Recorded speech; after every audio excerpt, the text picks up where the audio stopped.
আসসালামু আলাইকুম ওয়া রাহমাতুল্লাহি ওয়া বারাকাতুহু। জি বাবাজিরা ভাইয়ের সালামের উত্তরটা জোরে দিই। যেহেতু এখন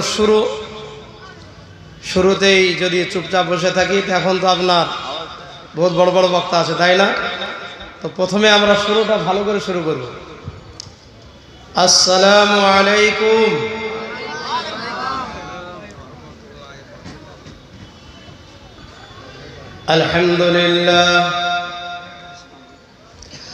আলহামদুলিল্লাহ নাহমাদুহু ওয়া নাস্তাঈনুহু ওয়া নাস্তাগফিরুহু ওয়া নু'মিনু বিহি ওয়া নাতাওয়াক্কালু আলাইহি ওয়া নাউযু বিল্লাহি মিন শুরুরি আনফুসিনা ওয়া মিন সাইয়্যাতি আ'মালিনা। من يهده الله فلا مضل له ومن يضلله فلا هادي له ونشهد أن لا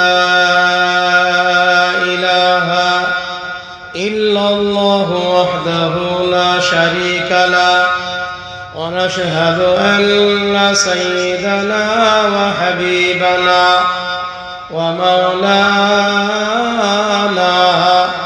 محمدا عبده ورسوله. أما بعد فقد قال الله تعالى في كلامه المجيد: فأعوذ بالله من الشيطان الرجيم. بسم الله الرحمن الرحيم. قل هل يستوي الذين يعلمون والذين لا يعلمون؟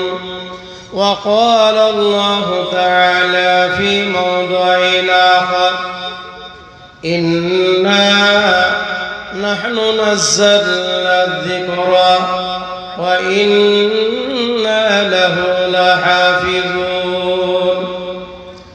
وقال النبي صلى الله عليه وسلم: خيركم من تعلم القرآن وعلمه. وقال أيضا: يقال لصاحب القرآن اقرأ وارتقي ورتل كما كنت ترتل في الدنيا فإن منزلك عند آخر آية تقرأها. وقال عليه الصلاة والتسليم: كن عالما أو متعلما أو مستمعا أو محبا لهما ولا تكن خامسا فتهلك، أو كما قال النبي صلى الله عليه وسلم. সকলে একবার দরুদ ইব্রাহিম পাঠ করে নি। আল্লাহুম্মা সাল্লি আলা মুহাম্মাদিন ওয়া আলা আলি মুহাম্মাদ কামা সাল্লাইতা আলা ইব্রাহিম وعلى آل إبراهيم إنك حميد مجيد. اللهم بارك على محمد وعلى آل محمد كما باركت على إبراهيم وعلى آل إبراهيم إنك حميد مجيد. আলহামদুলিল্লাহ, যাবতীয় প্রশংসা সেই রব্বুল আলামিনের জন্য, যিনি আমাদের বড় ভালোবেসে ফজল ও করম করে আজকে এই মাদ্রাসা জামিয়া আরাবিয়া তাবলীগুল উলুমের বাৎসরিক জালসায় অংশগ্রহণ করার তৌফিক ইনায়েত করেছেন। সাথে সাথে পবিত্র কোরআন ও হাদিসের আলোচনা শোনার জন্য আমাদেরকে আসার এবং মজলিসে বসার তৌফিক ইনায়েত করেছেন, যার জন্য আমরা সকলে একবার উচ্চ কণ্ঠে বলি আলহামদুলিল্লাহ। তারপরে রাসূল করিম সাল্লাল্লাহু আলাইহি ওয়াসাল্লামের উপর শত কোটি দরুদ ও শান্তির ধারা বর্ষণ হোক। সকলে বলি আল্লাহুম্মা আমিন। অতঃপর আজকের এই জালসার মাননীয় যোগ্যতম নির্বাচিত সকলের মনোনীত এবং আমার উস্তাজুল মুহতারাম শ্রদ্ধাভাজন আমার বিশেষ এবং খাস উস্তাদ যিনি, আজকে আমি এই জায়গায় চেয়ারে বসে বক্তৃতা করার জন্য, কিছু কথা বলার জন্য এখানে বসেছি। এটা একমাত্র বলা যায় যেটা আমার পাশে আমার হুজুর যিনি বসেছেন আজকের এই জালসার সভাপতি এবং সঞ্চালক, অত্যন্ত বিয়াদবির সাথে নামটা নিচ্ছি, জনাব হাফিজ তৌহিদুল ইসলাম সাহেব, সম্পাদক রেজিনগর থানা জমিয়ত উলামা হিন্দ। তিনি হচ্ছেন আমার এতদূর পর্যন্ত বাড়াবার মূল কারণ। আমার জীবনে হাফেজ কারি মাওলানা মুফতি পড়তে গিয়ে 12 থেকে 14টি বছর অনেক উস্তাদের কাছে আমি পড়াশোনা করেছি, যোগ্য উস্তাদের কাছে। তো জীবনের আমার প্রথম উস্তাদ যিনি হলেন, তিনি হলেন আমার সম্মানিত শ্রদ্ধার পাত্র জনাব হাফেজ তৌহিদুল ইসলাম সাহেব, দামাত বারাকাতুহুল আলিয়া। তো হযরতের এই সভাপতিত্বে আজকে নির্দেশ অনুসারে আমি আপনাদের সামনে 2-4টে কথা আমি আপনাদের সামনে আলোকপাত করব। মহতারা, আমি লম্বা চওড়া ভূমিকাতে যাব না, যেহেতু আজকের জালসায় অনেক বড় বড় উলামায়ে কেরাম আর বহুত আমন্ত্রিত উলামায়ে কেরাম, তেনারা আপনারা বিজ্ঞাপনে দেখেছেন, তিনারা আসবেন, তাদেরই মূল আলোচনা আপনারা শুনবেন। আমি আপনাদের সামনে সংক্ষিপ্ত আকারে ইনশাল্লাহ গুটি কয়েক কথা আলোচনা করব। সেই জন্য সময়কে আমি নষ্ট না করে, বেশি ভূমিকা না টেনে আমি ইনশাল্লাহ সরাসরি কিছু ওয়াজ আমি আপনাদের সামনে করার চেষ্টা করব ইনশাআল্লাহ। তো সর্বপ্রথম আমার সম্মানিত উস্তাদ, সভাপতি, সঞ্চালক হযরত হাফেজ তৌহিদুল ইসলাম দামাত বারাকাতুহু সাহেবকে সম্মান জানিয়ে বিভিন্ন এলাকা থেকে আগত আমার আব্বাজান ভাই সকল, পর্দার আড়ালের পর্দানাসীর মা ভগ্নীগণ এবং অত্র মাদ্রাসার সেক্রেটারি, সভাপতি এবং অন্যান্য কমিটি বৃন্দ এবং আসাতেজায়ে কেরাম সকলকে আমি শ্রদ্ধা, ভালোবাসা, সম্মান জানিয়ে, মুবারকবাদ জানিয়ে আমি গুটি কয়েক কথা আলোচনা করছি। দোয়া করুন রব্বুল আলামিন তিনি আমার জবান থেকে সেই সমস্ত কথা বাহির করে নেন, যে কথা আলোচনা করলে আমার, আপনার তথা সকলেরই ইহজগৎ এবং পরকাল মঙ্গলময় হয়, আমরা যেন সবাই কামিয়াবি লাভ করতে পারি। সকলে বলি আল্লাহুম্মা আমিন। বাবাজিরা, ভাইরা, আল্লাহওয়ালারা, আল্লাহ তাবারক তাআলা যাকে ভালোবাসে, যাকে পছন্দ করে, তাকে এই ধরনের মাদ্রাসাতে আসা এবং মাদ্রাসার মাহফিলে আসার এবং কোরআন ও হাদিসের আলোচনা শোনার তৌফিক দান করে। সেই জন্য আমরা বড় সৌভাগ্যবান আজকে যে আমরা এই মাদ্রাসা তাবলীগুল উলুমের বাৎসরিক জালসায় অংশগ্রহণ করতে পেরেছি এবং এই মাহফিলে উপস্থিত হতে পেরেছি। আমরা সবাই সৌভাগ্যবান, বলুন আলহামদুলিল্লাহ। আপনারা বলুন তো, এই মাদ্রাসা কার? এ ঘর কার?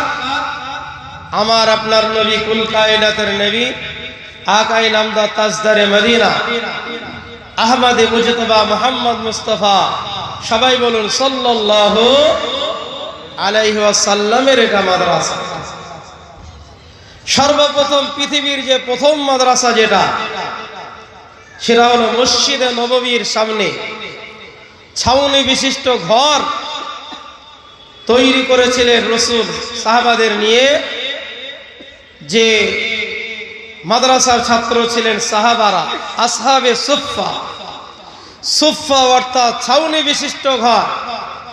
আর সেই মাদ্রাসা ছাত্র ছিলেন 70 জন সাহাবা। সেই মাদ্রাসারই শাখা প্রশাখা সারা পৃথিবী যত মাদারিস আছে, এই মাদ্রাসা তাবলীগুল উলুম, এই মাদ্রাসাও সেই মাদ্রাসারই শাখ। বলুন আলহামদুলিল্লাহ। মোহতারাম, ওই মাদ্রাসার আসহাবে সুফফা যে মাদ্রাসা, সেই মাদ্রাসাদের ছাত্রদের খাদ্য খাবারের কোনো ব্যবস্থা ছিল না। যদি বাইতুল ফান্ডে যদি কোনো হাদিয়া আসতো, সেই গরিব সাহাবারা খেতে পেতেন, আর যদি কোনো হাদিয়া না আসতো খেতে পেতেন না। ঘটনা একবার এমন হলো, কয়েকদিন মাদ্রাসার বাইতুল ফান্ডে কোনো হাদিয়া আসলো না, কোনো খাদ্য খাবার জোগাড় হলো না। সাহাবারা ক্ষুধার জ্বালায় ছটফট করছে। সাহাবাদের ভিতর থেকে একজন সাহাবা, যিনি নিজেই হাদিস বয়ান করছেন, যার নাম হলো হযরত আবু হুরায়রা রাদিয়াল্লাহু তাআলা আনহু, তিনি নিজে ওই আসহাবে সুফফার মধ্যে ছিলেন, সেখানকার মাদ্রাসার ছাত্র।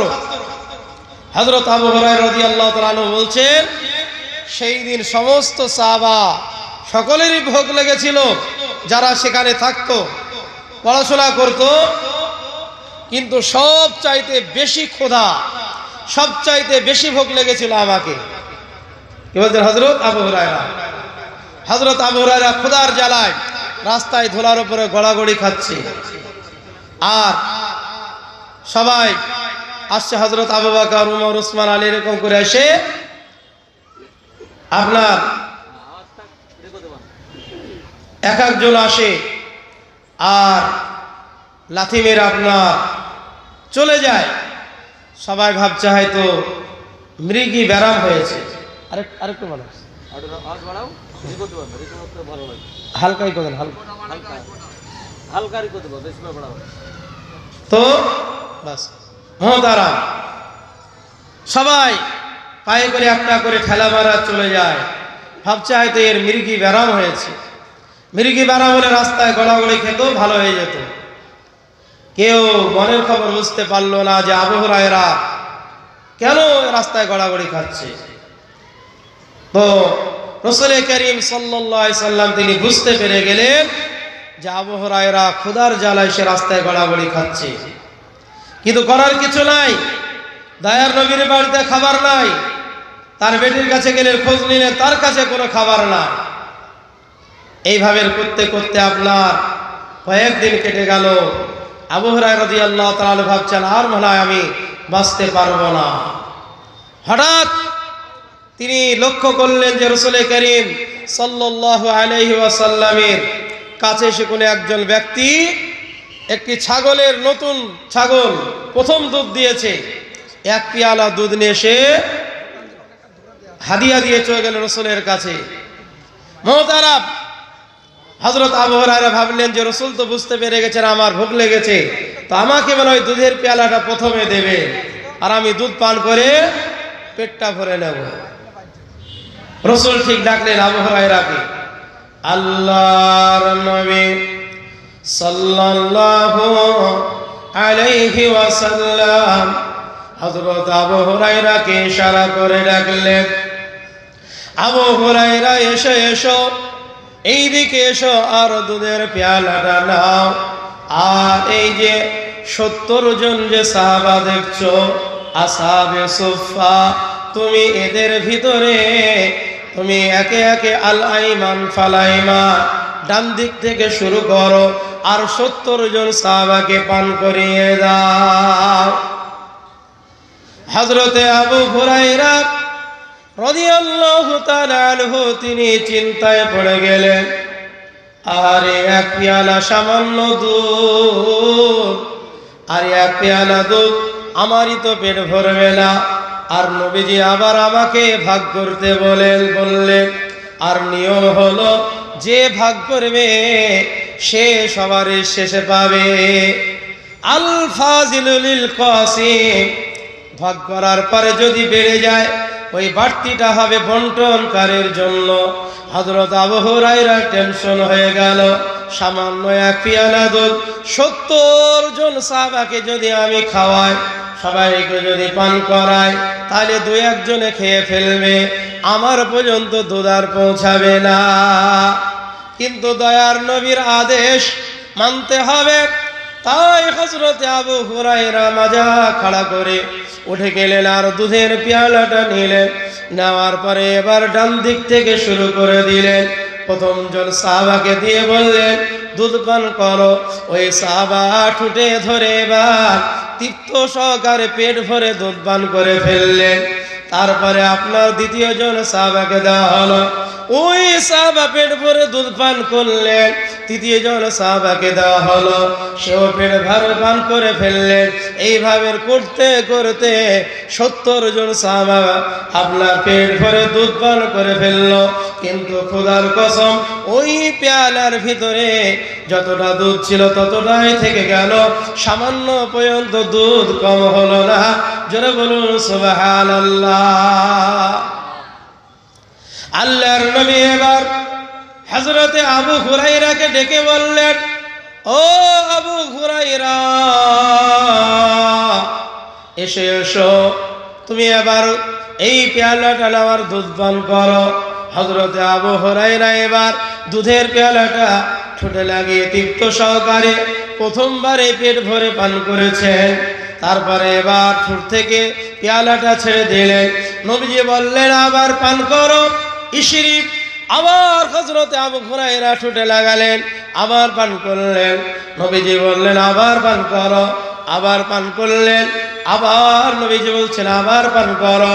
চতুর্থবারে হযরত আবু হুরায়রা দুই হাত জোড় করে বলে, ইয়া রাসূলুল্লাহ, ইয়া হাবিবাল্লাহ, দয়া গো, দয়ার নবী, দয়া করে আপনি ক্ষমা করে দেবেন, মাফ করে দিন।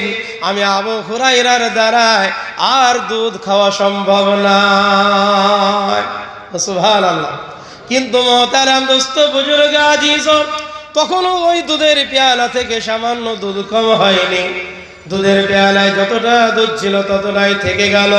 আল্লাহর নবী সাল্লাল্লাহু আলাইহি সাল্লাম এবার দুধের পেয়ালাটা নিলেন, আর অবশেষে বাকি যে দুধটুকু ছিল নিজের আপনার ঠোঁটে লাগিয়ে, মুবারক ঠোঁটে লাগিয়ে সমস্ত দুধটুকু শেষ করে দিলেন।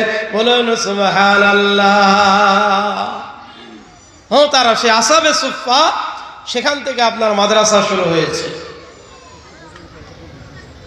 আল্লাহ তাবারক তাআলা তিনি এই পৃথিবীর বুকে পৃথিবীর নিজাম, পৃথিবীর ব্যবস্থাপনাকে ঠিক রাখার জন্য যুগে যুগে আম্বিয়ায়ে কেরামদের পাঠিয়েছিলেন। আর সমস্ত নবীকে তিনি অনেক মুজিজা, অলৌকিকতা দান করেছিলেন। আর সর্বশেষ নবী, আখিরি নবী, বিশ্ব নবী মুহাম্মদুর রাসূলুল্লাহ সাল্লাল্লাহু আলাইহি সাল্লামকে আল্লাহ পাঠালেন। আর তাকে হাজার হাজার মুজিজা, হাজার হাজার অলৌকিকতা তিনি দান করলেন। বলে সুবহানাল্লাহ। তার মধ্যে একটি হলো এই ঘটনা, সামান্য দুধের দ্বারায় সকল সাহাবার পেট ভরিয়ে দেওয়া। এটা রাসূলের মুজিজা। তার এরকম হাজার হাজার মুজিজা বিশ্ব নবীকে তিনি দিয়েছেন আল্লাহ রাব্বুল আলামিন। কিন্তু সমস্ত মুজিজার ভিতরে সব চাইতে দামি, সব থেকে নামি মুজিজা, সব থেকে আপনার বড় যেটা নিয়ামত, যেটা আমাদের জন্য নিয়ামত, সেটা হলো পবিত্র আল কোরআনুল কারীম। যারা বলুন আলহামদুলিল্লাহ। পবিত্র আল কোরআনুল মাজিদ, আল কোরআনুল হাকিম, এই পবিত্র কোরআনকে আল্লাহ তাবারক তাআলা আমাদের জন্য বড় নিয়ামত হিসাবে বানিয়েছেন। আর এটাই হলো প্রধান মুজিজা বিশ্ব নবী সাল্লাল্লাহু আলাইহি সাল্লামের। এটাই হলো সব চাইতে দামি মুজিজা। বলুন সুবহানাল্লাহ। এই পবিত্র কোরআন সবচাইতে দামি নিয়ামত কেন, সব থেকে বড় মুজিজা কেন? তারা পৃথিবীতে যত ধর্মগ্রন্থ আছে, যত কিতাব আছে, যত বই আছে, যত পুস্তক পুস্তিকা আছে, সমস্ত বইয়ের ভিতরে পরিবর্তন হয়ে গেছে। হয়েছে কি হয়নি? পরিবর্তন হয়েছে, সংযোজন হয়েছে। কিন্তু পবিত্র কোরআন এমন একটি কিতাব, আজ অবধি আপনার এই কোরআনের একটা জের জবর কেউ পাল্টাতে পারেনি, আর কিয়ামত পর্যন্ত কেউ পারবে না। সুবহানাল্লাহ। এর কোনো পরিবর্তন নাই, এর কোনো পরিবর্ধন নাই। দোস্ত বুজুর্গ আজিজ, যা ছিল তা এখনো আছে, আগামীতেও আপনার থাকবে। এই কিতাবের মধ্যে সন্দেহে লেশ মাত্র নাই। যারা বলুন সুবহানাল্লাহ। আল্লাহ তাবারক তাআলা পবিত্র কোরআনের শুরুতে চ্যালেঞ্জ করলেন, পবিত্র কোরআনের শুরুতে চ্যালেঞ্জ করে বলে দিয়েছে, আলিফ লাম মিম যালিকাল কিতাবু লা রাইবা ফীহি হুদাল লিল মুত্তাকিন। আল্লাহ বলেন যেটা এমন একটি কিতাব, এই কোরআন, যার মধ্যে কোনো সন্দেহ নাই, সন্দেহের লেশ মাত্র নাই। আর এই কোরআন, এই কিতাব হলো মুত্তাকিন, যারা মুমিন মুত্তাকিন তাদের জন্য এই কোরআন হলো হিদায়াতের কারণ।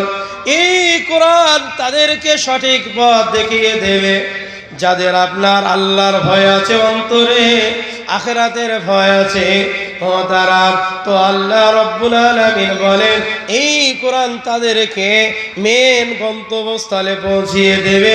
বলুন সুবহানাল্লাহ। লা রাইবা ফি, কোনো ডাউট নাই, কোনো সন্দেহ নাই। এই কদিন আগে দেখছিলাম বাংলাদেশের এক গাঁজাখোর, সে বলছে হাদিসের মধ্যে প্রচুর ভুল আছে, প্রচুর ভুল আছে, কিন্তু কোরআনের মধ্যে অল্প কিছু ভুল আছে। বলো নাউজুবিল্লাহ। বলছে কোরআনের মধ্যে অল্প স্বল্প ভুল আছে, হাদিসের মধ্যে বেশি ভুল আছে। এ গাঁজাখোর কি বলবে, মাতাল। আবার অনেকেই নামধারী মুসলমান, যেমন আপনার ওয়াসিম রেজভি, বলে কোরআনের ভিতর থেকে 26টি আয়াত বের করে দিতে হবে, 26টি আয়াতকে কাটছাড় করতে হবে। এই আয়াত চলবে না, এই আয়াতকে বাদ দিতে হবে। কোরআনের মধ্যে সূরা কাফিরুন আছে, সূরা মুসলিমুন নাই, তাই এর ভিতরে সূরা মুসলিমুন ঢোকাতে হবে। বলে নাউজুবিল্লাহ। সে একটা কোরআন ছাপালো, 26টা আয়াত বের করে দিয়ে কুলি আইয়ুহাল কাফিরুন যেমন আছে, ও আবার কুলি আইয়ুহাল মুসলিমুন বলে একটা সূরা লাগিয়ে বাজারে ছাড়লো। তার কিতাব, তার বই, ওই আপনার এই ভেজাল কোরআন তো চললই না, বরং আপনার কোর্টে আপনার ভারতবর্ষের কোর্টে কেস করা হলো ওয়াসিম রেজভির বিরুদ্ধে। 50,000 টাকা ভারতের কোর্ট জরিমানা করলো। বলো সুবহানাল্লাহ, বলুন আলহামদুলিল্লাহ। এবং সেই 26টি আয়াতকে বাদ দিতে চাইলো, আল্লাহ তাবারক তাআলা ওকে ইসলাম থেকে বাদ দিয়ে দিলেন। দোস্ত বুজুর্গ, সুতরাং যে কোরআনের বিরুদ্ধে লাগবে তার নাম নিশানা মুছে যাবে। এখন আর ওয়াসিম রেজভির নাম শোনা যায়? জোরে বলো। ওই 2-4 দিন উঠবে আর শেষ হয়ে যাবে। কত নাস্তিক দেখা গেল, কত গদ্দার দেখা গেল, কত দুশ্মন দেখা গেল। সালমান রুশদি, রাজীব হায়দার, তাসলিমা নাসরিন সব শেষ হয়ে গেল। কোরআনের জায়গায় থেকে গেল। কেউ কোরআনকে পাল্টাতে পারেনি, আর কিয়ামত অবধি কেউ পাল্টাতে পারবে না। বলো সুবহানাল্লাহ। এই জন্য তো সব থেকে বড় মুজিজা কোরআন। আল্লাহ পবিত্র কোরআনে বলেছেন, ইন্না নাহনু নাযালনা যিকরা ওয়া ইন্না লাহু লাহাফিজুন। আল্লাহ বলেন আমি এই কোরআনকে অবতীর্ণ করেছি, এই কোরআন হিফাজত করার দায়িত্ব হলো আমার। আমি এই কোরআন নাজিল করেছি, এই কোরআনকে আমি হিফাজত করব, এই দায়িত্বটা নিলাম। সুতরাং আল্লাহ রাব্বুল আলামিন তিনি যখন নিজেই দায়িত্ব নিয়ে নিলেন, আপনারা বলুন পৃথিবীর কোন পণ্ডিত কি এই কোরআনকে পাল্টাতে পারবে? পারবে না। আজ পারেনি, কেউ পারবে না। মোহতারাম, সে যত বড় সাহিত্যিক হোক না কেন, যত বড় বুদ্ধিজীবী হোক না কেন, যত বড় আপনার পণ্ডিত হোক না কেন, যত বড় কবি হোক না কেন, এই কোরআনের মতো কোরআন বানাতে পারবে না। এই কোরআনের সূরার মতো সূরা বানাতে পারবে না। এই কোরআনের আয়াতের মতো একখানা আয়াত বানিয়ে দেখে দিতে পারবে না। বিশ্বনবী সাল্লাল্লাহু আলাইহি সাল্লামের উপরে যখন কোরআন নাজিল হলো, রাসূল সাল্লাল্লাহু আলাইহি সাল্লাম শোনাতেন আবু জেহেল, আপনার উতবা, শাইবা, এদের কাছে গিয়ে কোরআন শোনাতে লাগলে। তো এরা বলছে যে মোহাম্মদ কি ব্যাপার, এই 40 বছর বয়স পর্যন্ত তো খুব ভালোই ছিল, হ্যাঁ, হিলফুল ফুজুল নামক সংগঠন তৈরি করে শান্তি প্রতিষ্ঠা করলো, এতিম, কাঙাল, গরিব, ফকির, মিসকিন, অসহায়, দরিদ্রদের পাশে দাঁড়ালো, সেবা শুশ্রূষা করলো, সব করলো, আর মক্কাতে কত শান্তি আনলো। হঠাৎ এই ছেলেটার মাথা খারাপ হয়ে গেল, আর বলছে যে আমি নবী রসুল, আমার কাছে ঐশী গ্রন্থ আছে কোরআন, এগুলো আমি নিজে বলছি না, আল্লাহর পক্ষ থেকে অবতীর্ণ হচ্ছে, তোমরা এগুলো মেনে নাও। আর তোমাদের এই বাপদাদাদের ধর্ম লাত, উজ্জা, মানাত, এই সমস্ত তোমাদের এই পূজা পাঠ চলবে না, এদের উপাসনা করা চলবে না। একমাত্র সেই রব্বুল আলামিন, আল্লাহ রব্বুল আলামিনের ইবাদত করতে হবে। নবীজি দাওয়াত যখন দিলে, ওরা বলল যে নিশ্চয়ের মাথা খারাপ হয়ে গেছে, এ উল্টো পাল্টা বলছে কেন, হ্যাঁ, নিশ্চয়ই এর মাথা খারাপ, এ বিভ্রান্ত হয়ে গেছে। তাই তারা সরাসরি রাসূল সাল্লাল্লাহু আলাইহি সাল্লামকে বলল, লাস্তা মুরসালা। কি বলল? লাস্তা মুরসালা, যে তুমি রাসূল নও, তুমি মিথ্যাবাদী, তোমার কাছে কোনো ঐশী গ্রন্থ নাই, এগুলো তুমি নিজের পক্ষ থেকে বানিয়ে বানিয়ে বলছো। কি বলছে? নিজের পক্ষ থেকে বানিয়ে বানিয়ে বলছো। রাসূলুল্লাহ সাল্লাল্লাহু আলাইহি সাল্লামের মন খারাপ হয়ে গেল যে আমি এতদিন থাকলাম, এত ভালো ব্যবহার আখলাক আমার দেখলো, যারা আমাকে আমিন উপাধি দিয়ে দিল, যারা আমাকে সাদিক, মহা সত্যবাদী উপাধি দিয়ে দিল, অথচ আমি বললাম আমি রাসূল, আর মানলো না। সুতরাং দয়ার নবীর মন খারাপ হলো। আল্লাহ রাব্বুল আলামিন আয়াত নাজিল করে বললেন, ইয়াসিন ওয়াল কুরআনিল হাকীম ইন্নাকা লা মিনাল মুরসালিন। আল্লাহ বললেন, হে মুহাম্মদ, ওগো আমার হাবিব, ওগো আমার দোস্ত মুহাম্মদ, আপনি মন খারাপ করেন না। মন খারাপ করে কোনো লাভ নাই। আমি আল্লাহ আপনাকে সুসংবাদ দিয়ে দিলাম, এই মক্কার কুরাইশেরা, মক্কার কাফেরেরা যতই বলুক না কেন, আপনি রাসূল নন, আপনি নবী নন।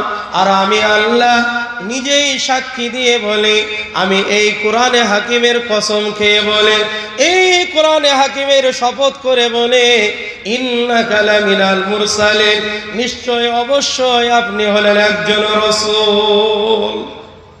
আপনি হলে একজন রাসূল, রাসূলের অন্তর্ভুক্ত। বিশ্বনবী সাল্লাল্লাহু আলাইহি সাল্লাম খুশি হয়ে গেলেন। মক্কার কুরাইশরা বলল, মক্কার কাফেরেরা, কুরাইশরা তারা বলল, এ মুহাম্মদ বিভ্রান্ত হয়ে গেছে, মুহাম্মদ পথভ্রষ্ট হয়ে গেছে। মুহতারাম, আল্লাহ রাব্বুল আলামিন আয়াত নাযিল করে দিয়ে আপনার জবাবখানা দিয়ে দিলেন, ওয়ান নাজমি ইযা হাওয়া মা দাল্লা সাহিবুকুম ওয়া মা গাওয়া ওয়া মা ইয়ানতিকু আনিল হাওয়া ইন হুয়া ইল্লা ওয়াহয়ুন ইউহা। আল্লাহ বললেন, এই মক্কার লোকেরা, এই আবু জেহেল, উতবা, শাইবা, শুনে রেখে দে, তোদের যে সাথী, তোদের যে সাথী মুহাম্মদ সাল্লাল্লাহু আলাইহি ওয়াসাল্লাম তিনি বিভ্রান্ত হননি, পথভ্রষ্ট হননি। আমি ওই আকাশের তারকার কসম খেয়ে বলি, আল্লাহ বলে আকাশের তারকার কসম খেয়ে বলে তোমাদের সাথী মুহাম্মদ বিভ্রান্ত হননি, পথভ্রষ্ট হননি। কি করেই বা তিনি পথভ্রষ্ট হবে? যেহেতু তিনি আমি আল্লাহর ওহী ছাড়া তিনি কোনো কথা বলেন না। মা দাল্লা সাহিবুকুম ওয়া মা গাওয়া, না তিনি গুমরা হয়েছে না পথভ্রষ্ট হয়েছে। মোহতারাম বাবাজিরা, ভাইয়েরা, আবার মক্কার কুরাইশরা তারা বলতে শুরু করে দিল যে মুহাম্মদ নিশ্চয়ই পাগল, একজন পাগল লোক, উল্টো পাল্টা বকছে, মাথা খারাপ হয়ে গেছে। আল্লাহর নবীর মন খারাপ হলো। আল্লাহ রাব্বুল আলামিন তিনি আপনার আয়াত নাযিল করে দিলেন আর সান্ত্বনা দিয়ে দিলেন, নুন ওয়াল কলামি ওয়া মা ইয়াসতুরুন মা আনতা বিনি'মাতি রাব্বিকা বিমাজনুন ওয়া ইন্না লাকা লাআজরান গায়রা মামনুন ওয়া ইন্নাকা লাআলা খুলুকিন আযীম। আল্লাহ বললেন, হে মুহাম্মদ সাল্লাল্লাহু আলাইহি ওয়াসাল্লাম, আপনি মন খারাপ করেন না, দুঃখ নিয়েন না। আপনাকে ওরা যতই পাগল বলুক না কেন, আমি আল্লাহ সেই কলমের কসম খেয়ে বলি, ওয়াল কলামি ওয়া মা ইয়াসতুরুন, সেই কলমের কসম খেয়ে বলি যে কলমের দ্বারায় সারা পৃথিবীর মানুষের ভাগ্যলিপি রচিত আছে। সেই কলমের কসম খেয়ে বলি, মা আনতা বিনি'মাতি রাব্বিকা বিমাজনুন, আপনি আপনার প্রভুর অনুকম্পাতে, প্রভুর দয়াতে আপনি পাগল নন, পাগল নন, বরং আপনি হলেন ওয়া ইন্নাকা লাআলা খুলুকিন আযীম, বরং আপনি হলেন উত্তম চরিত্রের অধিকারী। যারা বলেন সুবহানাল্লাহ।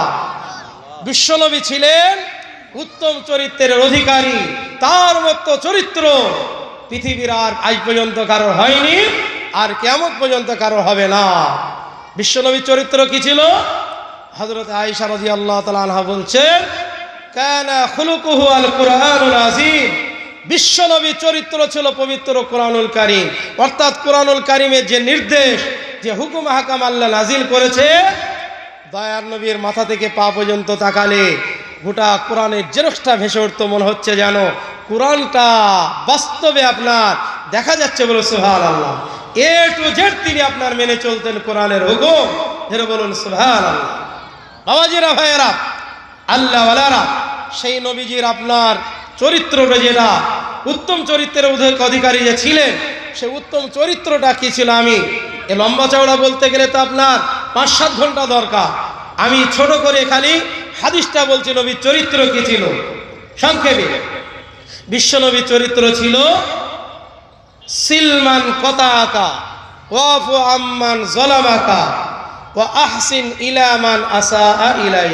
3টে জিনিস নবীজি বললে, উম্মতদেরকে, সাহাবাদেরকে লক্ষ্য করে বললেন, ওগো আমার সাহাবারা, তোমরা শুনে রেখে দাও, জেনে রেখে দাও, পৃথিবীর বুকে যদি তোমরা মান মর্যাদা পেতে চাও, তোমরা যদি সম্মান পেতে চাও, তোমরা যদি মাথা উঁচু করে বাঁচতে চাও, তাহলে খবরদার খবরদার তোমরা 3টে কাজ সব সময় করবে।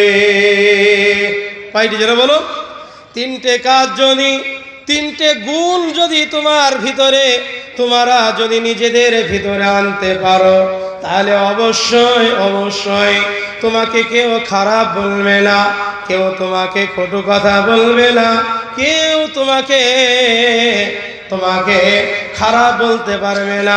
তুমি মাথা উঁচু করে, শির উঁচু করে মর্যাদার সাথে পৃথিবীর বুকে বেঁচে থাকবে, তোমার মান সম্মান বেড়ে যাবে যদি এই 3 গুণে গুণান্বিত হতে পারো।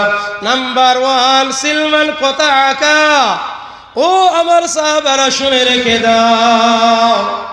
1 নম্বর হলো তোমার সঙ্গে যে সম্পর্ক, ছেদ করবে, তুমি তার সঙ্গে সম্পর্ক জোড়ো। এক নম্বর কি বললে? যে তোমার সাথে সম্পর্ক কাটবে, তুমি তার সাথে সম্পর্ক জোড়ো। তুমি তোমার প্রতিবেশী, এখানে কোনো মুসলমান ও মুসলমান বলা হয়নি। আল্লাহর নবী বললেন, তোমার সঙ্গে যেই সম্পর্ক ছেদ করুক না কেন, তার সাথে সম্পর্ক জোড়ো। চাই সে মুসলমান হোক, চাই সে হিন্দু হোক, চাই সে খ্রিস্টান হোক, চাই সে ইহুদি হোক আর নাসারা হোক, যেই হোক না কেন, তোমার সঙ্গে সম্পর্ক নষ্ট করার চেষ্টা করলে তুমি তার সাথে সম্পর্ক গড়ার চেষ্টা করবে। বাবাজিরা, ভাইয়েরা, বড় দুঃখ লাগে, আজ মুসলমান সাথে কথা নাই, ভাই ভাইয়ের সাথে কথা নাই, বাপ বেটার সম্পর্ক নাই, মা বেটার কথা নাই, মোহতারাম। তারপরে এক প্রতিবেশী আর এক প্রতিবেশীর সাথে মিল নাই। যেন বলে ঠিক কিনা? সহ্য করতে পারে না। মনে রেখে দেবেন বাবাজিরা, পৃথিবীতে এমন অনেক মানুষ আছে, আপনার কেরালায় যায় 1-8 বছরের জন্য, সৌদি আরবে যায় 3-4-5 বছরের জন্য চলে যায়। বাড়ি থেকে যখন বেরিয়ে গেল, আপনার বন্ধু বান্ধবের সাথে ভালো করে দেখা করলো, চলে গেল আপনার শ্বশুর বাড়িতে, শ্বশুর শাশুড়ি ভালো করে আলাপ আলোচনা করে চলে আসলো। অন্যান্য আত্মীয় স্বজন, আপনার নিজের শালা শালিকা আর যা আছে সবার সাথে দেখা করলো, কিন্তু যাওয়ার সময় এই হতভাগা আপনার একটি বারের মতো নিজের মায়ের সাথে দেখা করতে পারলো না। এমন লোক আছে না নাই? যাই, এমনও মানুষ আছে 5 বছরের জন্য চলে গেল, কিন্তু যাওয়ার সময় নিজের বাপের সাথে মায়ের সাথে কথা পর্যন্ত তার নাই। তা আপনারা বলুন, ও যে আপনার সৌদি আরব গেল, কেরালায় গেল, বোম্বাই গেল, সেখানে গিয়ে আপনার সুখে থাকবে না দুঃখে? যেন বলো, বাপ মায়ের যদি অন্তর কাঁদে তাহলে সুখে থাকতে পারবে? জোরে বলো, সুখে থাকতে পারবে না। শুনতে পাচ্ছে কেরালায় গিয়ে আপনার ছাদ থেকে পড়ে শেষ, বোম্বাইকে কাজ করতে গিয়ে অ্যাক্সিডেন্ট হয়ে আপনার শেষ হয়ে গেছে। এই দুঃসংবাদ আসছে না। খোঁজ নিয়ে দেখা গেল তার পিতামাতার সাথে সম্পর্কই ছিল না, বাড়িতে ফোনই করতো না। অন্য জায়গায় খবর নিত, কিন্তু মায়ের সাথে বাবার সাথে কথা বলতো না। মহতারা বাবাজিরা, এগুলো সব পিতামাতার বদদুয়া। বিশ্বনবী বললেন, তোমার সাথে সম্পর্ক ছেদ করলে তুমি তার সাথে সম্পর্ক জোড়ো। আর সকলের সাথে সম্পর্ক জোড়া তো দূরের কথা, নিজের বাপ মায়ের সাথে সম্পর্ক ছেদ করে দেয় হতভাগা মুসলমান। 1 নম্বরে নবীজি বললেন সম্পর্ক জোড়ো। 2 নম্বরে নবীজি বললেন, ওয়াফু আম্মান সালামাকা, ও আমার সাহাবারা, তোমরা শুনে রেখে দাও, জেনে রেখে দাও, 2 নম্বরে তোমার প্রতি যে জুলুম করে, তোমার প্রতি যে অন্যায় করে, তুমি তাকে মাফ করে দাও। হাজারো যদি অন্যায় করে আর জুলুম করে, তুমি যদি মাফ করে দিতে পারো, আল্লাহ বলছেন, ইন তুবুদু খায়রান আও তুকফুহু আও তা'ফু ফা ইন্নাল্লাহা কানা আফুওয়ান কাদিরা। ওগো আমার বান্দা, তুমি যদি জুলুম সহ্য করে, অপরাধ অন্যায় যদি সহ্য করে তুমি যদি মাফ করে দিতে পারো, তাহলে আমি আল্লাহ তোমাকে পরকালে যাওয়ার পরে তুমি যে অন্যায় অপরাধ করেছো, দুনিয়াতে যে গুনাহ তোমার দ্বারা হয়ে গেছে, আমি আল্লাহ তোমাকে মাফ করে দেব। সুবহানাল্লাহ। আল্লাহ তো না কদর করেন না, না শুকরিয়া আল্লাহ করেন না। বান্দা ভালো কাজ করলে তার প্রতিদান আল্লাহ তাবারক তাআলা দিয়ে দেন। বিশ্বনবী বললেন, তাই 2 নম্বরে ওয়াফু আম্মান যালামাকা, তোমার সঙ্গে যে জুলুম করবে তুমি তাকে কি করো? ক্ষমা করে দাও। আর 3 নম্বরে শুনে নেন, দয়ার নবী বললেন, ওয়া আহসিন ইলা মান আসাআ ইলাইক। ওগো আমার সাহাবারা, তোমরা শোনো, যে তোমার সঙ্গে অসৎ ব্যবহার করবে তুমি তার সঙ্গে সৎ ব্যবহার করো। তোমার সঙ্গে যে অসৎ ব্যবহার করবে তুমি তার সাথে সৎ ব্যবহার করো। আওয়াজেরা ভাইয়েরা, এই তিনটি গুণ যদি কারোর ভেতরে থাকে, তার মান মর্যাদা শান শওকত আপনার উপর হয়ে যাবে। দয়ার নবী এটা মুখে বলেননি, প্র্যাকটিক্যালে কাজেও করিয়ে দেখিয়ে দিয়েছেন। আওয়াজেরা, সেই জন্য বিশ্বনবীর চরিত্র ছিল আপনার ফুলের মতো পবিত্র, বরং তার চাইতে বেশি পবিত্র। দয়ার নবী তিনি ছিলেন উত্তম চরিত্রের অধিকারী। সেই আবু জেহেল বাহিনী তারা বলল যে মুহাম্মদ নিশ্চয় একে জিনে ধরেছে। কিসে ধরেছে? একে জিনে ধরেছে, ভূতে ধরেছে। তখনকার যুগে সব চাইতে যে আপনার বড় কবিরাজ, বড় জ্যোতিষী ছিল, জিন ছাড়াতো, ভূত ছাড়াতো, ঝাড়ফুঁক করে ভালো হয়ে যেত, যার নাম হলো জিমাদ। জুয়াদ মিম আলিফ দাল, জিমাদ, মুসলিম শরীফের হাদিস। জিমাদ আপনার তার কাছে নিয়ে গেল ইয়ামানে। মুহতারাম বাবাজিরা, বিশ্বনবী সাল্লাল্লাহু আলাইহি সাল্লামকে নিয়ে যাওয়ার পরে একটা তক্তা বসের উপরে বসিয়ে দিল। বসিয়ে দেওয়ার পরে বলছে, আমাদের এই ছেলেটা 40 বছর বয়স পর্যন্ত খুব ভালো ছিল, হঠাৎ এর মাথা খারাপ হয়ে গেল, উল্টো পাল্টা বকে, আপনি একটু ঝাড়ফুঁক করে দেন, আমাদের মনে হয় যেন একে ভূতে ধরেছে, জিনে ধরেছে। তো এবার দয়ার নবী তক্তা বসে আছেন, আর সীমা জিজ্ঞাসা করেছে, বাবা কি বলছে, তুমি নাকি ভুলভাল বকো, তোমাকে নাকি জিনে ধরেছে। দয়ার নবী বললেন, আমাকে জিনে ধরবে কি, মক্কার যত জিন সবাই আমার হাতে হাত দিয়ে বায়াত গ্রহণ করে তারা ইসলাম কবুল করে নিয়েছে। সুবহানাল্লাহ। বলে তাই নাকি? মানুষের কাছে মুরিদ হয়, আবার তোমার কাছে নাকি জিন মুরিদ হয়? বলে হ্যাঁ। দেখবেন আপনার জিনের রোগী যদি আসে, তো উস্তাদেরা আপনার তাদের সাথে অনেক কথা বলে না, কথা বলে। তিনি বললেন যে মানুষের কাছে মুরিদ হয়, আর তোমার কাছে নাকি জিন মুরিদ হয়? বলে হ্যাঁ। প্রমাণ কি? তো বিশ্বনবী বললেন, প্রমাণটা নিয়ে নেন। তিনি আপনার পবিত্র কোরআনের আয়াত তেলাওয়াত করলেন,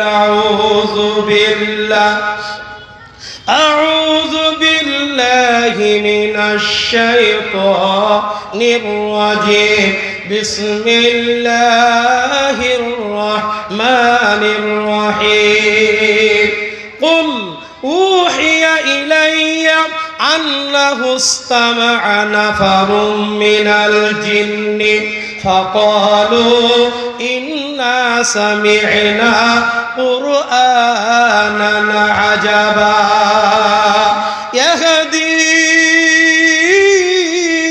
إلى الرشد فآمنا به ولن نشرك بربنا أحدا।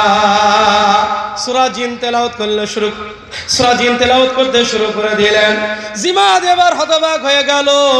এই সমস্ত আয়াত শোনার পরে, এই বাক্যগুলি, সেন্টেন্সগুলি শোনার পর অবাক হয়ে গেল। সে ভাবলো যে ইতিপূর্বে আমি এই ধরনের দামি দামি কথা, এত দামি বাক্য আমি কখনো শুনি নাই, যে মোহাম্মদ যেটাকে তেলাওয়াত পড়ছে। তাই সে বলল, হে মোহাম্মদ, তুমি যে বাক্যগুলি আমাকে শোনালে, এরা পৃথিবীর কোনো মানুষে তৈরি করা হতে পারে না। আমার যতটা ধারণা, নিশ্চয়ই তোমার কাছে ঐশী গ্রন্থ আছে। বলে হ্যাঁ আছে। সেই ঐশী গ্রন্থের নাম কি? বিশ্বনবী বললেন, সেই ঐশী গ্রন্থের নাম হলো আল কোরআন, কুরআনুল হাকিম। বলে তাই নাকি? তাহলে তুমি আমাকে একবার নসিহত করো, কিছু উপদেশ দাও। বিশ্বনবী উপদেশ দেবেন। এবার খুতবা পড়তে শুরু করে দিলেন, আলহামদুলিল্লাহি আহমাদুহু ওয়া আস্তাঈনুহু ওয়া আস্তাগফিরুহু ওয়া আউযু বিল্লাহি মিন শুরুরি আনফুসিনা ওয়া মিন সাইয়্যাতি আ'মালিনা মান ইয়াহদিহিল্লাহু ফালা মুযিল্লা লাহু ওয়া মান ইউযলিলহু ফালা হাদিয়া লাহু। এইভাবে তিনি খুতবা পড়তে আরম্ভ করে দিলেন, উপদেশ দেবেন। হঠাৎ জিমাদ বলছে, আরেকবার পড়ুন। আপনার যে খুতবাটা প্রাঞ্জল ভাষায় যে আপনি খুতবা পড়ছেন, আমার ভালো লাগছে, আবার পড়ুন। বিশ্বনবী আবার পড়লেন। তিনি বললেন, আবার পড়ুন। দয়ার নবী আবার পড়লেন। এবার জিমান মুগ্ধ হয়ে গেছে, তিনি হাতটা বাড়িয়ে দিয়ে বললেন, আমার যা ধারণা আপনি অন্য কেউ নন, আপনি হলেন বিশ্বনবী মুহাম্মদুর রাসূলুল্লাহ সাল্লাল্লাহু আলাইহি ওয়াসাল্লাম। আমার বোঝা সারা হয়ে গেছে। সুতরাং হাতে হাত দিয়ে সেই জিমান পড়তে শুরু করে দিল, লা ইলাহা, জোরে জোরে বলুন, লা ইলাহা ইল্লাল্লাহ, লা ইলাহা ইল্লাল্লাহ, লা ইলাহা ইল্লাল্লাহ মুহাম্মাদুর রাসূলুল্লাহ সাল্লাল্লাহু আলাইহি ওয়াসাল্লাম। জিমাত কালিমা পড়ে ঈমানদার হয়ে গেল, মুসলমান হয়ে গেল। বাবাজিরা, আবু জেহেল বলল, এই জিমাত, তোমার কাছে আসলাম জিন ছাড়াতে মুহাম্মাদের, আর ঘুরে আবার মুহাম্মাদই তোমার জিন ছাড়িয়ে দিল। যে মাথা মোটা, তুই তো চিনতে পারিসনি মুহাম্মাদকে। এরা চিনতে পারেনি বাবাজিরা, সেই জন্য ওই হতভাগা সে জাহান্নামে হয়ে গেল, আর যারা চিনতে পেরে গেল তারা কামিয়াব হয়ে গেল। মোহতারাম, আমি যে কথাটা বলতে চাচ্ছিলাম, সব চাইতে দামি মুজিজা কোনটা, জোরে বলুন? কোরআন। এই কোরআনের আয়াত শুনেই তো জীবন মুসলমান হয়ে গেল। সেই কোরআন, এই দেখেন আপনার এই যে পবিত্র কোরআন দুটো এখন এসে আপনার জমা হলো। আবার এই কোরআন যারা মুখস্থ করেছে এ টু জেড, আলিফ লাম মিম থেকে শুরু করে সূরা নাস পর্যন্ত, দেখবেন তাদের মাথায় আপনার আমাম অর্থাৎ দস্তারে ফজিলত, পাগড়ি বাঁধা হবে আমার পরে ইনশাআল্লাহ। হয়তো বাবাজিরা, ভাইরা, মাথায় পাগড়ি দেওয়া হবে। সূরা আপনার ফাতিহা থেকে শুরু করে একবারে নাস পর্যন্ত 114টি সূরা মুখস্থ করে নিয়েছে। এটাও হচ্ছে একটা বড় মুজিজা। পৃথিবীর কোনো কিতাব 2-4টি আপনার পাতা মুখস্থ করাটা অতটা সম্ভব হয় না, যদি না পড়ে ভুলে যায় না, জেনে বলুন। কিন্তু এই কোরআন এটা যে একটা আয়াত পড়বে তো ফাটাম করে আরেকটা আয়াত মনে পড়ে যাবে। সুন্দর আল্লাহ সাজিয়ে রেখেছে, এমন ভাবে তিনি সাজিয়ে গুজিয়ে দিয়েছে, একটা আয়াত পড়লে পরেরটা অটোমেটিক মনে পড়ে যাবে। সুবহানাল্লাহ, এর নাম হলো কোরআন। এই কোরআন জিন্দা, কোরআন এখনো বেঁচে আছে। কিন্তু হতভাগা মুসলমান এই কোরআনকে আমরা আলমারিতে টাকের উপরে তুলে রাখি। এগুলো নিজে দেখি না, পড়ি না, এগুলো আমরা চর্চা করি না, এগুলো নিয়ে ভাবনা ফিকির চিন্তা ভাবনা করি না, গৌর ফিকির করি না। মোহতারাম বাবাজিরা, ভাইরা, বড় বড় বিজ্ঞানীরা, বড় বড় সাইন্টিফিকরা, তারা এই কোরআনকে তারা গবেষণা করে তারা ইসলাম কবুল করে ফেলছে বাবাজিরা। আর আমরা হতভাগা, জীবনে এমনও তো পৃথিবীতে মানুষ আছে যে কোরআনটাকে স্পর্শ করে আপনার দেখেনি। বলুন আউযুবিল্লাহ, আছে না নাই? যে কোরআন আমাদের বেঁচে থাকার দলিল, যে কোরআনে সব কিছু আমাদের আছে, সেই কোরআনটাকে ছুঁয়ে পর্যন্ত দেখেনি এমন লোক পৃথিবীতে আছে না নাই? জি, বড় দুঃখ লাগে। সেই জন্য আমরা যারা এসেছে প্রতিজ্ঞা করি, কোরআন যারা জানি না, এই কোরআন আমরা শিখবো ইনশাল্লাহ। এই কোরআন পড়বো, কোরআন বারবার খতম দেব, কোরআনের প্রতি আমরা আমল করব, জোরে বলুন ইনশাল্লাহ। মোহতারাম, এই কোরআনকে কেউ পাল্টাতে পারেনি আজ পর্যন্ত, কিয়ামত পর্যন্ত কেউ পারবে না। কারণ এই পৃথিবীতে আল্লাহ আপনার শত শত নয়, হাজার হাজার নয়, লক্ষ লক্ষ নয়, কোটি কোটি কোটি কোটি কোটি আপনার হাফেজ পৃথিবীতে আল্লাহ বানিয়েছেন, কে বানাননি, জোরে বলুন? কোটি কোটি হাফেজে কোরআন আছে। সুতরাং এই কোরআনকে যদি সারা পৃথিবীর দুশ্মনেরা, শত্রুরা কোরআনগুলোকে আমাদের কাছ থেকে কেড়ে নেয়, কেড়ে নেওয়ার পরে যদি আপনার আগুনে পুড়িয়ে দেয়, সমুদ্রে যদি নিক্ষেপ করে দেয়, এই কোরআন কিন্তু শেষ হবে না বাবাজিরা, ভাইয়েরা। এই কোরআন আবার অটোমেটিক আবার তৈরি হয়ে যাবে। কোরআনের কারখানা আছে না নাই, যেটা বলো? এই যে আপনার জামিয়া আরবিয়া তাবলীগ উলুম মাদ্রাসা আছে, এখানকার হাফেজ ছাত্রদেরকে ডাকা হবে আর বলাবে, আব্দুর রহমান পড়ো তো, একটা সূরা পড়ো তো, এই আব্দুল্লাহ একটা সূরা পড়ো তো, গড় গড় করে পড়বে। কোথাও যদি একটু ভুল হয়, সারাম করে আর একটা হাফেজ সাহেব ধরিয়ে দেবে। ফলে আপনার কোরআন আবার লিপিবদ্ধ হয়ে যাবে। কোরআন কাজ পর্যন্ত কেউ মেটাতে পারেনি, কিয়ামত পর্যন্ত কেউ পারবে না। বলুন সুবহানাল্লাহ। বাবাজিরা, ভাইয়েরা, রাশিয়ার সোভিয়েত দখলদারেরা ইংরেজদের ষড় পরামর্শ নিয়ে যখন আফগানিস্তানের ভিতরে এসেছিল, তারা কোরআন শেষ করার অভিযান নিয়ে তারা গোটা আফগান ঘুরে ঘুরে একটা শিশু মাদ্রাসায় গেল। মাদ্রাসায় হানা দিয়ে সেখানকার দেখছে কচিকাচারা তলবারা মাদ্রাসা ছাত্ররা পবিত্র কোরআনকে রেহের উপর রেখে দিয়ে তেলাওয়াত করছে। আলিফ লাম মিম যালিকাল কিতাব লা রাইবা ফিহি হুদাল লিল মুত্তাকিন। এমন ভাবে তেলাওয়াত করছে মনে হচ্ছে যেন তাদের দুই ঠোঁটের মাঝখান থেকে টপ টপ করে মতি ঝরে। ওই বেঈমানেরা তারা বুঝতে পেরে গেল এটাই হলো কোরআনের কারখানা, এখানে কোরআনের গাছ তৈরি হয়। সুতরাং এই কারখানাকে যদি গুড়িয়ে না দেওয়া যায় আর ওই কোরআনের গাছ অর্থাৎ হাফেজ সাহেবদের যদি পৃথিবীর বুক থেকে যদি মেরে ফেলা না হয় তাহলে কোরআন আবার তৈরি হয়ে যাবে। সুতরাং সেই মাদ্রাসায় হানা দিয়ে সমস্ত মাদ্রাসার ছাত্রদেরকে সেই দিন হুমকি দিয়ে বলেছিল, ও মাদ্রাসার ছাত্ররা, হে তালিবে ইলমরা, তোমরা কোরআন পড়া বন্ধ করে দিয়ে তোমরা সবাই আমাদের সামনে লাইন দিয়ে দাঁড়িয়ে যাও। এই যে কামান দেখছো, এই তোপ আমরা এনেছি, কামান এনেছি, বন্দুক এনেছি, তোমরা লাইন দিয়ে দাঁড়িয়ে যাও। এক্ষুনি বন্দুকের নল উঁচু করে তোমাদের বুকে গুলি হাঁকিয়ে তোমাদেরকে পৃথিবীর বুক থেকে বিদায় দেওয়া হবে। কোরআন তোমাদেরকে পড়তে দেওয়া হবে না। বাবাজিরা, ভাইরা, আল্লাহওয়ালারা, এই হুমকি যখন দিয়ে দিল ওই আফগানিস্তানের মাদ্রাসার ছাত্ররা সেই হুমকিকে পারোয়া না করে তারা কোনো রকমের ভয় না করে পবিত্র কোরআনগুলিকে রেহেল জুজদানের সাথে জড়িয়ে ধরে বুকের মধ্যে রেখে দিয়ে তারা লাইন দিয়ে দাঁড়িয়ে গিয়ে তারা বলেছিল, আল্লাহু ইলাহুনা মুহাম্মাদুর নবিয়ুনা লা নাখাফু ইল্লাল্লাহ ওয়া লা নাখাফু রাশিয়া। আমরা আল্লাহ ছাড়া কাউকে ভয় করি না। আল্লাহ হলেন আমাদের মাবুদ, মুহাম্মদ হলেন আমাদের নবী। আল্লাহ ছাড়া কাউকে ভয় করে না, রাশিয়াকে ভয় করে না। চালাও তোমরা গোলে। বেঈমানরা যে বন্দুক এনেছিল, বন্দুকের নল উঁচু করে ওই মাদ্রাসার ছাত্রদের বুকে গুলি হাঁকিয়েছিল। ইতিহাসের পাতা এখনো লেখা আছে। আমি আফগানিস্তানে আল্লাহকে দেখেছি, আল্লাহকে দেখেছি। একটি বই আছে, ওই বইয়ের মধ্যে লেখা আছে ওই মাদ্রাসা ছাত্ররা তাদের বুকে গুলি করা হলো। ওই বন্দুকের গুলি তাদের বুক তো দূরের কথা, পবিত্র কোরআনের জবরকার মলাট, সেই মলাট পর্যন্ত পার হলো না। জোরে বলুন সুবহানাল্লাহ। তারা লোহা এবং ইস্পাতের মতো কাজ করলো, তাদেরকে বাঁচিয়ে নিল। কারণটা কি? তাদের বিশ্বাস ছিল, তাদের ইয়াকিন ছিল যত রকমের কামিয়াবি সফলতা একমাত্র আমাদের এই কোরআনের ভিতরে। কোরআনের বাইরে কোনো ক্ষমতা নাই, কোনো কামিয়াবি নাই, কোনো সফলতা নাই। এই কোরআন হচ্ছে আমাদের বেঁচে থাকার দলিল।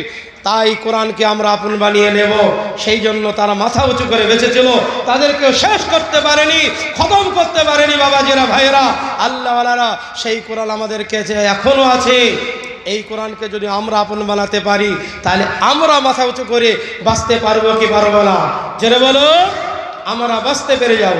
আমার বাবাজিরা, ভাইয়েরা, আল্লাহওয়ালারা, সুধী জনেরা, ওই সমস্ত তলবারা মাদ্রাসার ছাত্ররা বেঁচে গেল, তারা রেহাই পেয়ে গেল।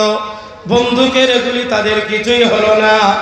এবার তারা হাতে কিছু ধুলো বালি নিয়ে আল্লাহ দরবারে দোয়া করলো, রব্বুল আলামিন, ওগো আল্লাহ মাবুদ মেহেরবান, আল্লাহ গো, আমরা আমাদের কোনো ক্ষমতা দেখাতে চাই না, আমাদের কোনো বাহাদুরি দেখাতে চাই না, আমরা আমাদের কোনো কারামতি দেখাতে চাই না।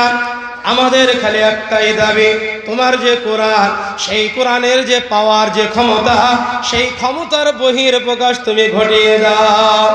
এই দোয়া করার পরে হাতে কিছু ধুলোবালি নিয়ে পবিত্র কোরআনের সূরা আনফালের এক টুকরা আয়াত তেলাওয়াত করলো, ওয়ামা রমাইতা ইয রমাইতা ওয়ামা রমাইতা ইয রমাইতা ওয়ালাকিন্নাল্লাহ রামা।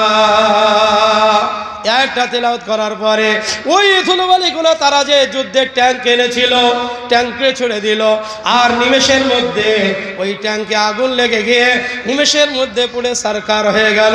যারা বলে সুবহানাল্লাহ, যারা বলে নারে তাকবীর। আওয়াজেরা ভাইরা, সেই কোরআন এখনও আমাদের কাছে আছে, কিন্তু আমরা এখনও সেই কোরআনকে আপন বানাতে পারিনি। তাই আমরা কোরআনকে আপন বানাবো, যারা বলুন ইনশাআল্লাহ, আওয়াজেরা বলুন ইনশাআল্লাহ। আর একটি কথা বলে আমার বক্তব্য শেষ করব। এই কোরআন মুহতারাম, এই কোরআনের মতো কোরআন কেউ তৈরি করতে পারে না, আর পারবে না। আল্লাহ চ্যালেঞ্জ দিয়েছেন, তারা যখন বলল যে মুহাম্মাদের বানানো কোরআন, মুহাম্মাদের তৈরি করা কথা, আল্লাহ রাব্বুল আলামিন আয়াত নাযিল করে বললেন, ওয়া ইন কুনতুম ফি রাইবিম মিম্মা নাযালনা আলা আবদিনা ফাআতু বিসূরাতিন মিন মিসলি ওয়াদউ শুহাদাআকুম মিন দুনিল্লাহি ইন কুনতুম সাদিকিন। আল্লাহ বলেন, ও মক্কার কুরাইশরা, যদি তোমাদের সন্দেহ হয় এটা কোরআন নয়, আমি যে মুহাম্মদের উপর নাজিল করেছি যে কিতাব, এইটা কিতাব হওয়ার ব্যাপারে, কোরআন হওয়ার ব্যাপারে যদি সন্দেহ হয়, তাহলে তোমরা তো বড় বড় পণ্ডিত আছো, বড় বড় তোমরা সাহিত্যিক আছো, কবি আছো, সবাই একজোট হয়ে, আমি আল্লাহকে বাদ দিয়ে সবাই একত্রিত হয়ে তোমরা যেখান থেকে পারবে, যেভাবে পারবে, তোমরা একটা কোরআন তৈরি করে দেখাও দেখি। কোরআন যদি তোমরা না পারো, কোরআনের ভিতরে 114টি সূরা আছে, সেই সূরার মধ্যে একটা সূরা তৈরি করো, কিংবা 10টি আয়াতের মতো 10টি আয়াত তৈরি করো। পারবে না মুহতারাম আওয়াজেরা ভাইরা, একবার আবু জেহেল বাহিনী চিন্তা করলো সূরা তৈরি করব। সূরা আপনার সূরা আম্মা পারা একটি সূরা আছে, যে সূরার নাম হলো সূরা আপনার কারিআ। কোন কি নাম জানো বলো? আল কারিআতু মাল কারিআ ওয়া মা আদরাকা মাল কারিআ ইয়াউমা ইয়াকুনুন নাসু কাল ফারাশিল মাবথুস ওয়া তাকুনুল জিবালু কাল ইহনিল মাওফুস। এবারে তারা একটা সূরা তৈরি করলো, বড় বড় কবিরা তারা এসে তারা লিখলো, আল ফিলু মাল ফিল, আল ফিলু মাল ফিল ওয়া মা আদরাকা মাল ফিল জাম্মুহু তাবিল খুরতুমুহু কসির। ফিল মানে হচ্ছে হাতি, আলফিল হাতি, মালফিল হাতি কি জিনিস, ওমাদরা কামাল ফিলে তোর জানা আছে হাতি কি জিনিস, জাম্মুহু তাবিল, যার হচ্ছে আপনার লেজ হচ্ছে ছোট, খুরতুমুহ লেজ হচ্ছে আপনার ছোট, আর যার শুঁড় হচ্ছে লম্বা। আচ্ছা, হাতির শুঁড় লম্বা, লেজ ছোট, এটা কে জানে না? জোরে বলো তো। বলছে হাতি কি জানে? সবাই তো জানে। তো এটা কোন মানে হলো? জোরে বলো। কিন্তু কোরিয়ার ভিতরে কোরিয়া, আল কোরিয়া, কোরিয়া মানে কিয়ামতের ভয়ঙ্কর বিকট আওয়াজ, যে আপনার মহাপ্রলয় হবে, সেই আওয়াজকে বোঝানো হয়েছে কোরিয়া কি জিনিস। হে নবী, আপনি জানেন কোরিয়া কি জিনিস? সেই দিন পাহাড়গুলো তুলোর মতো উঠতে থাকবে। আওয়াজেরা ভাইয়েরা, সেই ভয়ঙ্কর দিনের কথা বলা হয়েছে, যেখানে আপনার যার তাৎপর্য, যার গভীরতা বহুত, মুফাসসির ছাড়া, আপনার কোনো শিক্ষক ছাড়া বোঝা কঠিন আছে। এরা বললো এটা কোনো সূরাই হতে পারে না। ওরা নিজেদের মধ্যে বলে হে সূরা বাতিল। কে? সূরা বাতিল। আরেকটি সূরা আছে, সূরা নাম হচ্ছে কাউসার। সূরা কি জোরে বলো? ছোট সূরা, সব চাইতে ছোট সূরার নাম হলো সূরা কাউসার। এর চাইতে ছোট সূরা আছে? এটা কিন্তু সবার মুখস্থ, তাই না? এই আপনার এই ওই পারে, গঙ্গার ওপারে একটা গ্রামে, সেখানে দেহাতি, কারোর কিছু মুখস্থ নাই, একটা লোকের খালি কিছু সূরা কেরাত জানা আছে। তো সে আপনার নামাজে দাঁড়িয়েছে, তো কোরআনের মাঝখান থেকে ধরেছে, তো মাঝখান থেকে ধরেছে, ভুল হয়ে গেছে, হ্যাঁ ভুল হচ্ছে, তো আবার ঘুরিয়ে পড়ার চেষ্টা করছে, আবার ভুল হচ্ছে, আবার চেষ্টা করছে, আবার ভুল হচ্ছে, পিছনে লুকমা দেওয়ার কেউ নাই। তো পিছন থেকে একজন বলছে, এই কুবাত, কি বলছে? এই কুবাত, যদি না পারিস তো ইন্না তাইনাটা ধর। কি বলছে? ইন্না তাইনাটা ধর। তার মানে এটা হচ্ছে সবচাইতে ছোট সূরা, এটা মুখস্থ থাকবে, তাই না? এটার মধ্যে ভুল হবে না। আমরা পড়ি কি? ইন্না তাইনা কাল কাউসার, ইন্না তাইনা কাল কাউসার। কাউসার তো বলেনি, ইন্না তাইনা কাল কালচার। আসলে কালচার করে না, ওই জন্য কাউসারকে কালচার বলে। ফাসাল্লি লিরাব্বিকা ওয়ানহার ইন্না শানিয়াকা হুয়াল আবতার। হ্যাঁ, সহি করে পড়তে পারে না।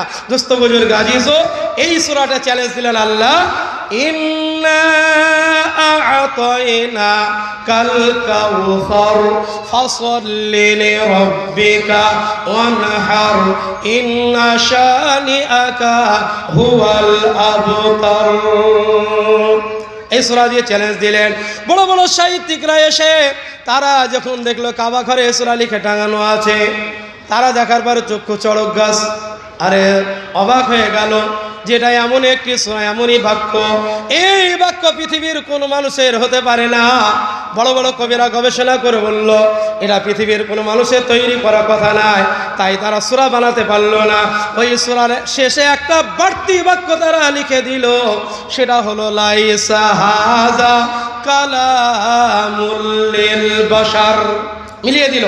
ইন্না আ'তাইনাকাল কাউসার ফাসাল্লি লিরাব্বিকা ওয়ানহার ইন্না শানিআকা হুয়াল আবতার লাইসা হাযা কালামুল লিল বাশার।